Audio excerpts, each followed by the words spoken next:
Okay, so we are here doing a plan for problem solving. This is 1-1, and since you can't see the page number, I'm going to tell you right now that it is on page 34 of your Notable.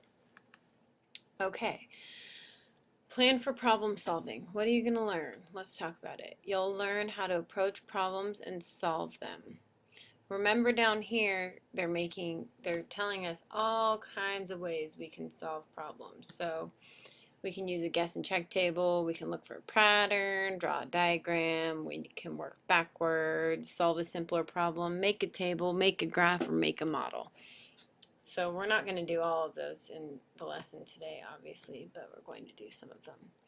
So we want to use a strategy in the 4-step plan.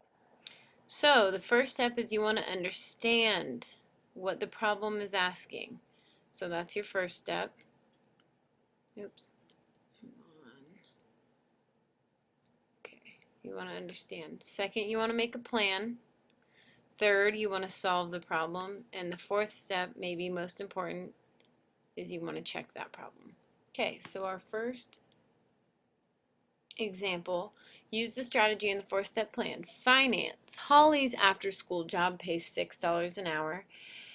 Every month, she has to pay $48 for car expenses.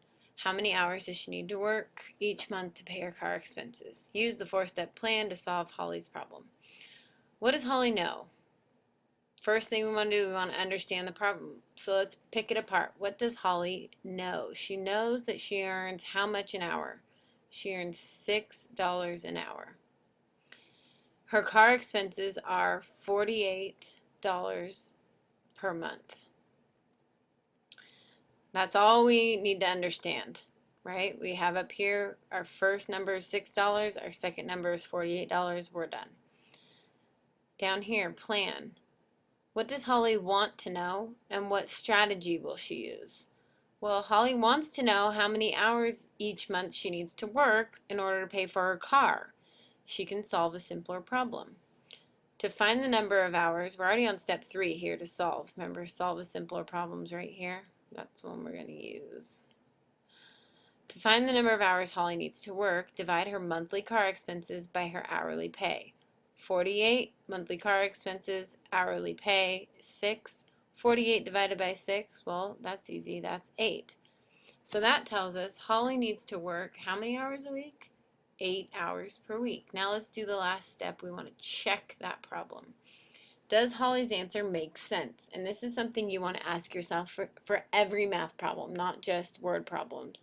Does your answer make sense? If we put this 8 back in, that means we're saying, okay, she needs to work 8 hours. We know she works $6 an hour, so let's plug this 8 back in. That means 6 times 8 needs to equal 48, and we're smarties, and we know it does. So we're happy because everything checks out. Okay, so example number 2, sports. LaToya made 17 points in a basketball game. She made 4 free throws, which are worth 1 point, and she made a total of 5 2-point and 3-point baskets. How many 2-point baskets did she make? So again, we want to use that 4-step process from above. Remember, first step, understand, plan, solve, check. So first step, we want to understand. We want to understand. What do we know? Well, we know that LaToya scored a total of 17 points. Oh, that's an ugly 17. Let's do that again. 17 points. Okay, what else? We got to flip our page over. How many free throws did she make? She made, let's look back up here, she made 4 free throws, so 4 1-point free throws, and she made a total of 5 2-point and 3-point baskets, so 5. We don't know how many of these 5 baskets were 2-point and how many were 3-point, but we know she made 5 baskets total. Now what do we want to know? What strategy will we use? We want to know how many specifically 2-point baskets and 3-point baskets she made. We want to use guess and check strategy for this because we're going to guess she made a certain amount of 2 and 3 points, and we're going to see if it equals 17 because we know 17 is the total points. So let's solve it. It says here she made 2-point baskets. How many of them? She made 2-point baskets. So we're going to do 2 times 2. Now here we also know she made 3-point baskets. How many do they want us to guess? They want us to guess that she made 3 3-point baskets. So 3 at 3 points. So the thing we're writing in is how many points she gets for each of those baskets. So we have 2 baskets at 2 points each. We have 3 baskets at 3 points each. Now we have 4 free throws that we know are 1 point each. So let's get that total. What do we do first? We do 2 times 2. We know that's 4. 3 times 3 we know is 9. And we know 4 times 1 is just 4.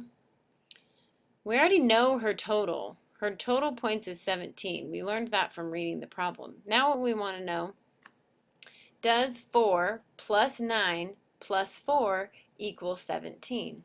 And indeed it does. Yay! So how many 2-point baskets did she score? She scored 2 of them. Now for this, we want to check it using other combinations. The reason we're doing this is because we want to make sure this is the only combination that she gets 17 total points. Is this the only combination that she gets 17 total points? Well, if she tries 3 2-point baskets and 2 3-point baskets and 4 free throws, how many does she get? So 3 2-point baskets, that's 6 points. 2 3-point baskets, that's also 6 points. Plus that 4 free throws. 6 plus 6 plus 4 is only 12, 13, 14, 15, 16 points. That's not okay. That's not 17 points. We know she scored 17. Let's try this one. She only got 1 2-point basket, which is going to be 2 points. 4 3-point baskets, which, what would that be? That would be 12 points. 4 free throw baskets, which again would be that 4. 2 plus 12 is 14, plus 4 is 18. We know that's not right because we know she scored 17. So this is the only combination we can come up with up here where she scored the total of 17 points. This is the only combination that not only did she score the 17 points, but we know we have a certain amount of 2-point baskets and a certain amount of 3-point baskets, and it still works with those 4 free throws. All right, so let's do the you tries. One moment. So for these your turns, they're at the bottom of page 35. You're going to solve each step or solve each problem using the 4-step plan on the previous page, 35. Remember, understand, plan, solve, and check. You're going to solve A, then you're going to solve B. I want you to pause me right now and solve A and B. Then I want you to play me and I'm going to give you the answers. Okay, so for A, you should have paused and you should have gotten that Juan needs to work 6 hours. Oh, I don't have a marker. Juan needs to work 6 hours each week, so per week, in order to save up enough money to get his camera that cost $252 in 6 weeks. Now the next one down here for B, you're asked how many how many field goals did the Panthers score? How many field goals did the Panthers score? Now this you use guess and check, so you should have a lot of work down for this. I don't just want to see the answer, but the answer is 2 field goals. 2 field goals. If you got the answer wrong, I want you to take a couple things into consideration. They made a total of 5 extra points and field goal kicks. Remember, the extra points are all worth 1 point each, and the field goal kicks are worth 3 points each. Now they need a total of 5 of those. So 2 of them were field goals. That means 3 of them were extra points. So that gives you a big hint. If you still don't get it, I need you to go back and watch the video again and try it again. I will be checking that this is in your Notable tomorrow.